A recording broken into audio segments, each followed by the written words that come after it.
Following NHL's trade deadline on Friday, the Leafs are continuing to make moves. Is Mitch Marner's injury a little more serious than we were led to believe? And the Leafs' first line has not been playing well the last couple of games. What's up with that? We'll get into it in this episode of Leafs Digest. Welcome back to Leafs Digest. My name is Darius Domingues. And guys, we've noticed that about 80% of you watching are not actually subscribed to the channel. So if you want to do yourself a favor, hit that subscribe button to stay up to date with everything Toronto Maple Leafs. And Nick and I are going to have it all covered down the stretch here. It is officially post-trade deadline, and that means we are on the road to the playoffs. Who are the Leafs going to play? It could be Florida, it could be Boston. Who knows? There's still a lot of time for them to drop down to the wild card too, so it's going to get exciting. But let's get into it. Let's waste no time. Nick Robertson has been called up by the Leafs. He was sent down last week just to make the salary work, right, with the trade deadline around. He's a guy that could be sent up and down. We saw it with Matthew Knies as well, but I think Matthew Knies is a little more of a difference maker in the NHL at this time than Nick Robertson. Not that I don't like Nick Robertson. I love Nick Robertson. I'm glad he's back. So we'll take a look at it. The Leafs have recalled Nicholas Robertson from the Toronto Marlies. And I thought this was interesting as well because obviously they're practicing today and there's a lot to get into. They're actually unveiling a new jersey at some point today, a new St. Pat's jersey. Hopefully it's more like the older ones in the Sundin era. I'm hoping for that. But anyway, we'll have that covered tomorrow. But a lot going on today. They're practicing, and I thought it was interesting to call him back up so he can practice with the big team. I'm pretty sure now they don't have to have a roster limit as well. I think they can have a few more guys up instead of worrying about all that and the cap and all that stuff. So they still have to worry about the cap, but the roster spots is a little bit different, so they can keep all three goalies as well. So that's nice to see him up. But I wonder if he's called up because Mitch Marner might be missing some time, and that's another thing I wanted to get into too. But before we do that, let's take a look at Nick Robertson's last 11 or so games. I mean, if you just look at his stat line and, the time on ice, it does look like he's doing just a little bit of cardio out there all the time. I did have a good game against Anaheim just a couple weeks ago. But again, his usage isn't the best, so I'm not going to put too much stock into it. I still feel as if he was given a better opportunity maybe on the first or second line. He might score a little bit more, but at the same time, I don't know if he's earned that with his play, right? He hasn't wowed extremely on the third line or anything like that. So without that, I don't think he's going to get that playing time, unfortunately. But I think he is using his minutes efficiently at the same time. I mean, like I said, it looks like he's doing a lot of cardio, but he is noticeable out there. He's creating scoring chances, and he's been pretty decent this season. So I am hoping for him. I'm hoping for the best for him. Obviously, being called up, I knew he wasn't going to be in the Marlies for that long. So it's nice to see him back, and hopefully he can get on the score sheet here and maybe at least mix up the lines or whatever. And like I mentioned, Mitch Marner as well is not at practice today, but the Leafs only had $344,000 in cap space before calling up Robertson today, so it's a corresponding move.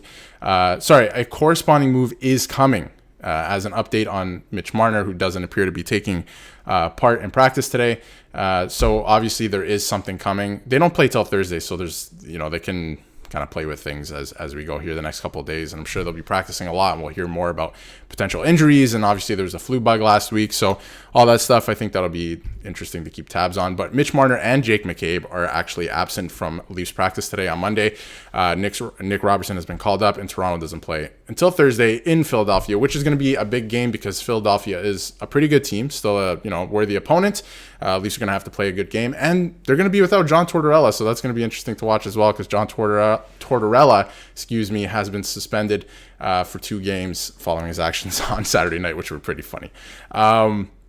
But yeah, I mean, big game on Thursday against the Flyers. So I wonder what the Leafs lineup is going to look like. I wonder if Mitch Marner's lower body injury that he missed the game the other night is worse than we were led to believe, because I believe he finished that game against Boston, but he didn't play, like Elliot Friedman says here, against Montreal due to the lower body injury, and he's labeled day-to-day. So he could be back as soon as Thursday, considering he's day-to-day, but I'm going to keep tabs on that considering, right? So pretty interesting. I wonder if Mitch Marner is going to miss a little bit more time than we thought. But to move on a little bit, the top line has not been good the last week or so. It's been pretty noticeable. It was very noticeable in Montreal. Very low event game, if you ask me. Like it was kind of boring per se. There was no real fights, and I mean the physicality was there too, but a couple nice goals, but wasn't exactly the most fast-paced and exciting game. Not what we're used to from the Leafs and Habs, right? So just to get into what Sheldon Keefe said on his team's 3-2 win in Montreal, the Camp line with McMahon and Nyes was outstanding, which, for a second, can we talk about Bobby McMahon and Matthew Nyes together? That might have to be something that is kept together. I've liked Matthew Nyes on the first line, but this is what I'm talking about. Maybe Robertson gets a spot on the top line now just because Nyes and McMahon were playing so well together. I know it's only one game. We'll see if they stick together and they try that again, but I thought they were really good together. So maybe give them another shot together. I thought they were good. But anyway, they were outstanding. The Dewar line gave us lots of really good shifts too, which was very true. They were great on the penalty kill as well. They came up huge at the end. And on the top line, Sheldon Keefe says they weren't very good. And it's true. They weren't very good. Every time they were out there, it looked like they were going to get scored against. They played more in the defensive zone. It just seems like this in the eye test. It seems like they played more in the defensive zone than the offensive zone. And they didn't look very dangerous at all. They were throwing pucks on net, but nothing really dangerous. And I'm not worried per se, because the way Matthews has been playing, we'll talk about Nylander in a second, but the way Matthews has been playing last week, I feel like he had the flu. Whatever they were talking about last week, the way he's playing compared to the way he normally plays, he's either injured or he had the flu. So coming into this week, obviously he's going to be recovered. They have a bunch of days off in between the game against Montreal and Philadelphia on Thursday. So he has lots of time to rest up and get over that. So I'm sure he'll be back into his full form later this week, we hope. And if he's not, then obviously something's up. But I'm going to, attribute that to possibly having the flu, because he has not looked dangerous for about a week now after scoring. He has 54 goals or something. It's just ridiculous, right? So obviously not playing up to the Austin Matthews standard that we've come to know, right? So, and then on the Nylander side of things, I feel like he was a little bit unlucky last week. I thought he had some decent scoring chances. Playing pretty physical in Montreal as well, which I like. Wasn't shying away from that stuff. So that's nice to see, right? But in terms of scoring chances and looking dangerous, they were not there in that last game against Montreal. And I'd argue even against Boston. The Boston game got a little tough. They were throwing hits, and obviously there was fighting. I love the pushback from them, but obviously they didn't get the job done. They didn't look entirely dangerous. So I'd like to see a little bit more of that this week. And, talking about pushback and, upcoming games coming up here, they acquired a few new players, and one of those is Joel Edmondson, who I thought played pretty decently on Saturday. And Sheldon Keefe, on the addition of Joel Edmondson to the defense, says he is not fun to play against. We have been an undersized defense in a lot of ways in terms of our length, and he adds that, and it's true. And he clears the front of the net pretty effectively. I mean, they highlighted it a couple of times on Saturday. He does it pretty well, so I'm excited to see him continue to do that. And again, he was playing with Liljegren, who has been, struggling.